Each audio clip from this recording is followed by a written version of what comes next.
Hi, I'm Dan Brenton. Welcome to the Connection podcast series.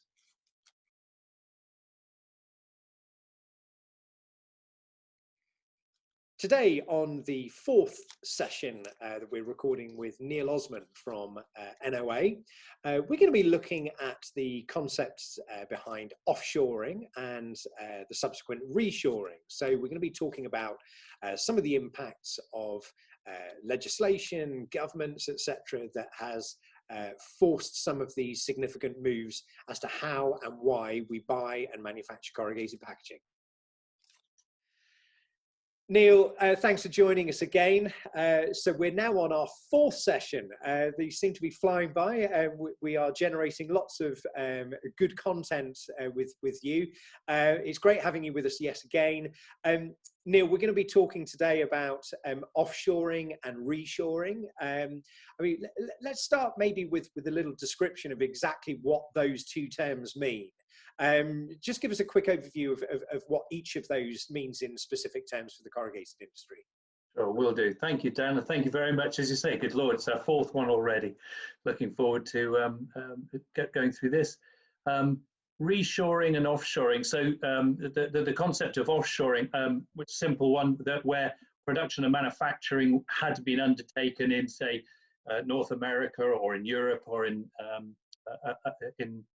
other parts of the world, and offshores mainly to the Far East. And that phenomenon has been carrying on for the last 20, 25 years, but really took hold in the last 15, 20 years. And then reshoring was this partly a desire by the Western world, North America and Europe, for product to be coming back, the manufacturing to come back, but actually is starting to come back and has been. We've been seeing signs of that. So that's the concept: offshoring to the Far East, reshoring back into Western Europe. And Neil, it was interesting in Tony Smurfit's podcast he did with us 6 or 8 weeks ago, because he was very much talking about the opportunities for the sort of Latin American and North American markets in terms of, he's seeing good numbers in Mexico and southern parts of North America. Is this the classic example of reshoring going on? Tony's interview is fascinating. I found it really good, really enlightening, as invariably Tony is. I was just questioning about Mexico, because I remember Mexico a couple of years ago when we were doing the ICA report actually was faring perhaps not particularly well, but Tony was talking about quite a buoyant economy. So I started looking at this in more detail, reminding myself of what we'd done a couple of years ago. So just as maybe a background. So 2 or 3 years ago, we've been seeing in the ICA report that actually quite a lot of manufacturing or production was moving out of China. And that was happening because of the battle that was going on between the USA and trade wars with China. So China, as a defensive method, were reciting products. So what would happen is the item would be produced in China, but in order for it to be able to still be brought offshore and brought back into Western Europe, so they were being manufactured, being finished off and packaged in a lot of different Asian countries. So places like Korea, Vietnam, Malaysia, other countries were actually buying a lot of packaging in order to be able to finalize those products. We also saw the rise of countries like India coming into that as well with the process. But the first stage of it was going into other Asian countries. And what Tony had talked about was Mexico. And I looked at the sort of statistics for Mexico, and in the very start of COVID, Mexico really fared badly. They were sort of like -12, -15% down.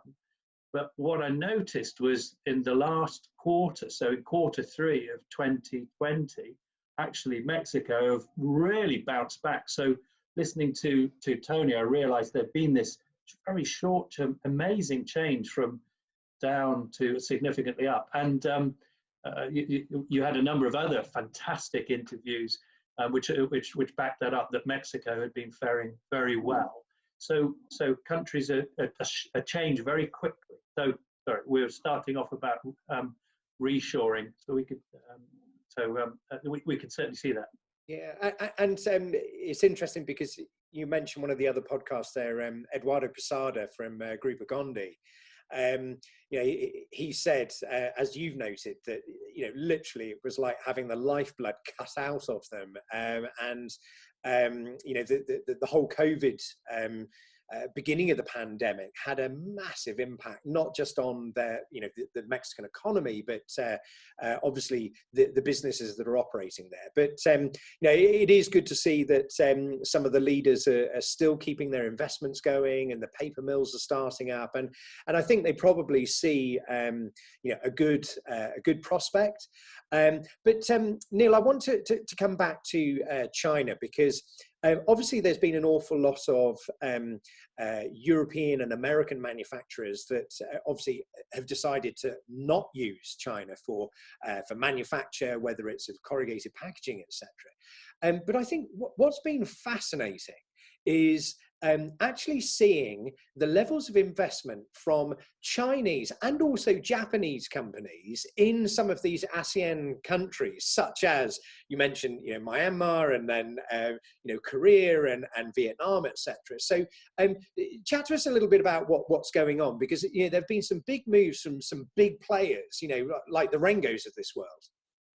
There certainly are, and as you indicated, so what we've seen a number of companies that have been investing over the last 2 or 3 years outside of China, and as you say, in the last year or so, outside of Japan, where low cost, can you believe it? There's a lower cost economy than China, and there are those other Asian countries. The wage rates are significantly lower, and that's been very attractive, as you say, particularly to Chinese for in the last 2 or 3 years, from defensive reasons, to allow them to still sell their products, and for the Japanese economy, which is a very mature economy, a fantastic corrugated economy, brilliant with shelf-ready packaging and such like, but struggling a bit on cost, or struggling a lot on cost. And as you say, the likes of Rengo.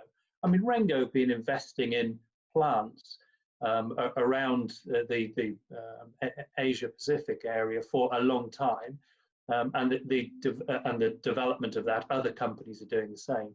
But the reason primarily, I think, was the defensive 3 or 4 years ago, and now realizing that in order for the Far East to remain attractive, as for the Western world, that those companies have been investing in those economies.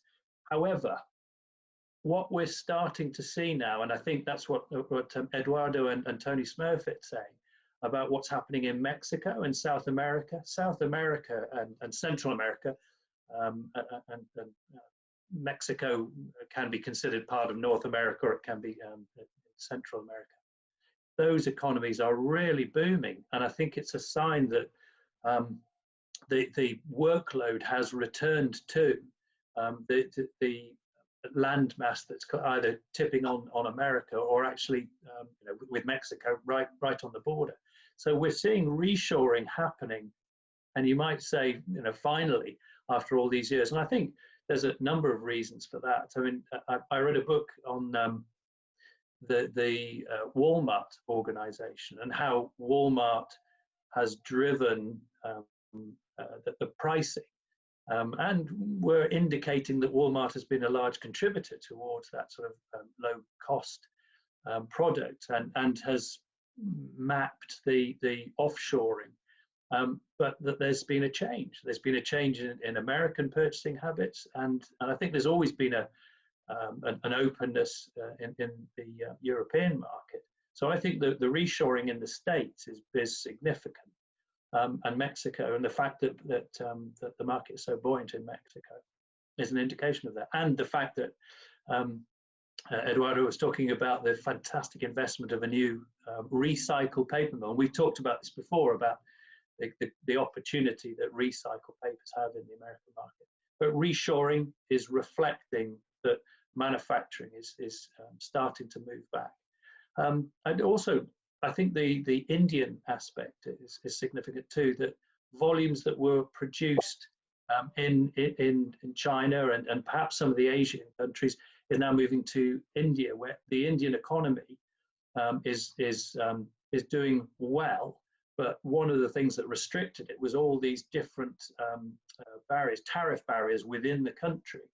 Those have been eradicated, and so India is coming. It absolutely is coming. I've seen manufactured products, and I've seen paper mills and corrugated businesses developing there. So India is an indication of yet another economy that's booming.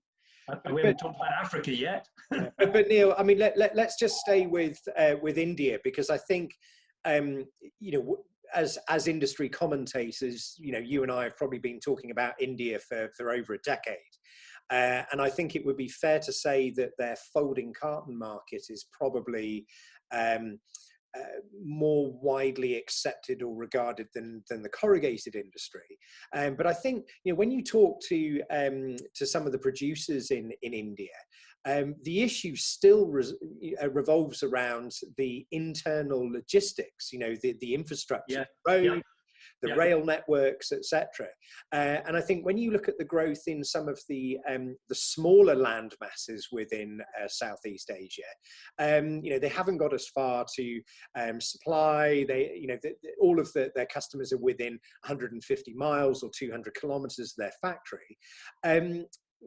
What do you think is going to be the big change, the change driver for India? Is it going to be continued investment in infrastructure that will allow them to succeed? Yeah, without a doubt. And part of their issue is this, back to this regional divisions that they've got, the barriers to trade within their own country. Within India has been a problem, and as you say, India has been coming for at least a decade, and we've been poised. But what's happened is that the barriers to trade between those different regions have been stopped. The barriers to transport and distribution have started to be overcome. So an improved distribution network and an improving distribution network. And so that's been the key impetus for changing their economy. So I think finally India is coming and is likely to be a super power in terms of trade. It already is. That's the thing. It's already buoyant, but it is still it's the sleeping giant, I would say.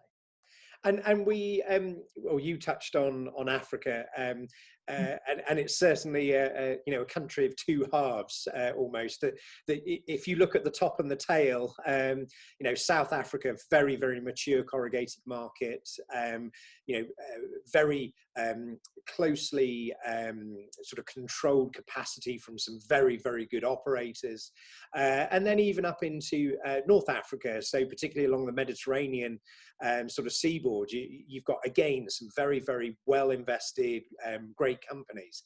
So Africa's a really difficult one to talk about, but because you have to split it into two halves. So give us your view on sort of what's happening in Africa and what do you think could possibly come over the next decade? Yeah, I mean, I think the reason I mention Africa is actually, and again in the ICA report that we're doing, very small. It's if there was 6 regions that we looked at, Asia, North America, Europe, and then it was the other 3. There was Asia Pacific and Africa, and obviously South America and Central America, and then South America and Central America were definitely the fourth and growing. What I see with Africa, I think, is it's the economy for the future, and I think as there's this move, and as you say, South Africa and the northern parts of Africa are the places where corrugated production is well established.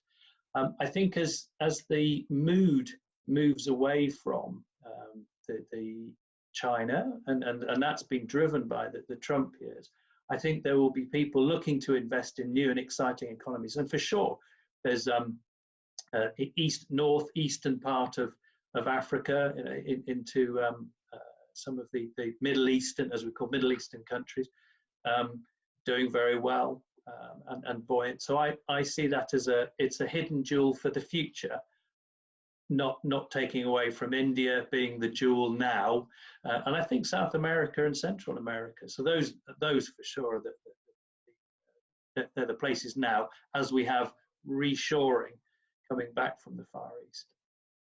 Great. Well, Neil, thank you so much indeed. It's been fascinating chatting about that. And I think the subject of our next podcast, which will be available in the next few weeks, we're certainly going to be looking at, automation, because I think when we start talking about all of the offshoring versus reshoring, the growth of some of these new markets where it's all very labor intensive, I think probably what we should be focusing our next podcast on will certainly be the drivers for Europe, Scandinavia, Russia, and for North America is looking at why we need automation. So Neil, thanks ever so much indeed, and we'll look forward to catching up very soon. Thank you, Dan. I'm looking forward to talking about automation. Great subject.